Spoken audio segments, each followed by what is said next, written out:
Shalom, salam damai sejahtera buat Bapak Ibu Saudara yang dikasihi Tuhan. Hari ini kita sampai di hari yang keempat, 40 hari hidup dalam Mazmur Tuhan.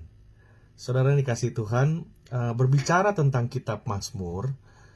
Kitab Mazmur ini ditulis, kebanyakan kitab Mazmur ditulis di saat-saat yang penuh dengan tantangan. Kitab ini ditulis di saat-saat yang sangat berat. Dan kitab Mazmur ini bukan hanya berbicara tentang adanya sebuah hikmat yang lahir dari tantangan yang berat, tetapi kitab Mazmur ini dipakai Tuhan menjadi pertolongan bagi kita, menjadi hikmat bagi kita yang dapat kita pakai di dalam situasi kita, yang dapat di-apply to our circumstances. It's not only came out of someone else's experience, but it's also speak to our experience, to our circumstances. Jadi kitab Mazmur ini, saudara, Tuhan pakai luar biasa. Dan pada hari ini saya mau mengajak saudara melihat Mazmur yang ke-63. Mazmur pasal 63 ayat yang pertama sampai ayat yang ketiga. Mazmur Daud. Ketika ia ada di padang gurun Yehuda, ya Allah, engkaulah Allahku, aku mencari engkau, jiwaku haus kepadamu. Tubuhku rindu kepadamu seperti tanah yang kering dan tandus tiada berair. Demikianlah aku memandang kepadamu di tempat kudus, sambil melihat kekuatanmu dan kemuliaanmu. Saudara, pasal tersebut ditulis oleh Daud pada saat ia mengalami satu pergumulan hebat di dalam hidupnya, yaitu pada saat anaknya memberontak kepada dia. Dan karena itu dia lari pergi ke padang gurun. He ran to the wilderness. Dia melarikan diri. Dan pada saat dia ada di padang gurun ini, hatinya benar-benar merindukan Tuhan. Hatinya benar-benar haus akan Tuhan. Dikatakan ketika ia ada di padang gurun Yehuda, ya Allah, engkaulah Tuhanku, engkaulah Allahku, aku mencari engkau. Bahasa Inggrisnya dikatakan, Oh God, you are my God, earnestly I seek you. My soul thirsts for you, my flesh faints for you as in a dry and weary land where there is no water. Saudara, mungkin sedikit sama dengan keadaan kita hari-hari ini. Kita melihat bahwa hari-hari ini dan hari-hari ke depan nanti kita seperti berada di padang gurun. Seperti segala sesuatunya menjadi kering dan sangat terbatas. Karena itulah keadaan di padang gurun. Kering, panas, dan segala sesuatu menjadi sangat minim dan sangat-sangat terbatas.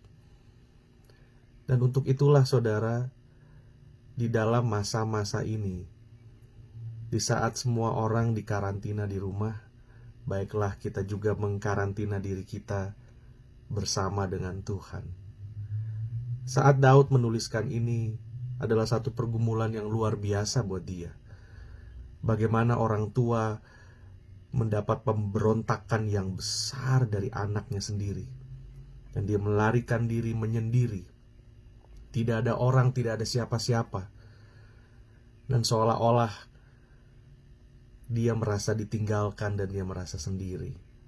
Bukankah hal itu juga yang mungkin hari-hari ini, in a way, kita juga merasakannya. Seperti, di mana Tuhan itu? Mengapa hal ini bisa terjadi? Sampai berapa lama hal ini akan terjadi? Tapi pada saat kita membaca Mazmur Daud ini, baiklah kita sama-sama dikuatkan. Karena ayat yang ketiga berkata, Sebab kasih setiamu lebih baik daripada hidup. Bibirku akan memegahkan engkau. Ayat yang kelima, ayat yang keempat. Demikianlah aku mau memuji engkau seumur hidupku, menaikkan tanganku demi namamu. Ayat yang kelima, seperti dengan lemak dan sumsum jiwaku dikenyangkan, dan dengan bibir yang bersorak-sorai mulutku memuji-muji. Apabila aku ingat kepadamu di tempat tidurku, merenungkan engkau sepanjang kawal malam, sungguh engkau telah menjadi pertolonganku, dan dalam naungan sayapmu aku akan bersorak-sorai. Jiwaku melekat kepadamu, tangan kananmu menopang aku. Tetapi orang-orang yang berikhtiar mencabut nyawaku akan masuk ke bagian-bagian bumi yang paling bawah. Mereka akan diserahkan kepada kuasa pedang. Mereka akan menjadi makanan anjing hutan. Tetapi raja akan bersukacita di dalam Allah. Setiap orang yang bersumpah demi Dia akan bermegah, karena mulut orang-orang yang mengatakan dusta akan disumbat. Saudara, sekali lagi kita berkata-kata seperti Daud. Jiwaku melekat kepadamu, dan tangan kananmu menopang aku. Dan itulah di saat-saat yang lemah seperti ini, di saat-saat yang berat seperti ini, mari kita datang kepada Tuhan, kita berserah kepada Tuhan. Waktunya kita sungguh-sungguh bersekutu kepada Tuhan. Waktunya kita melihat hidup kita mengakui segala kekurangan kita mengakui kebesaran Tuhan di dalam hidup kita. Bahwa Tuhan, Engkau yang lebih besar, Engkau lebih berkuasa dari segala hal yang terjadi saat-saat ini. Mari saudara, tetap semangat, tetap kita jaga jam-jam doa kita, persekutuan kita, ibadah kita bersama dengan Tuhan. Waktu-waktu kita sendiri, dengan keluarga, dengan suami, dengan istri, dengan anak-anak, cucu-cucu kita, dengan orang tua kita. Mari hari-hari ini saudara, setiap hari kita berusaha dengan kekuatan Tuhan. One day at a time. Satu hari mempunyai kesusahannya sendiri. Tetapi janji Tuhan berkata, setiap pagi anugerah dan rahmatku baru kepada engkau. Mari saudara, bangkit dan jangan kalah dengan situasi apapun. Karena orang percaya bukan hidup dari apa yang kita lihat, tetapi apa yang menjadi iman kita. Kita punya rasa percaya dan iman yang ditaruh di dalam Yesus Kristus, Allah Tuhan yang tidak pernah berubah, dan pertolongannya yang tidak pernah terlambat. Sampai masa tuaku, aku belum pernah melihat orang-orang yang percaya kepada Tuhan menjadi minta-minta. Tetapi Tuhan berkata, sampai masa tuamu, sampai putih rambutmu, aku Tuhan Allahmu tetap menggendong engkau. Haleluya. Terus kita bersandar kepada Tuhan, saudara. Tuhan Yesus memberkati. Puji Tuhan.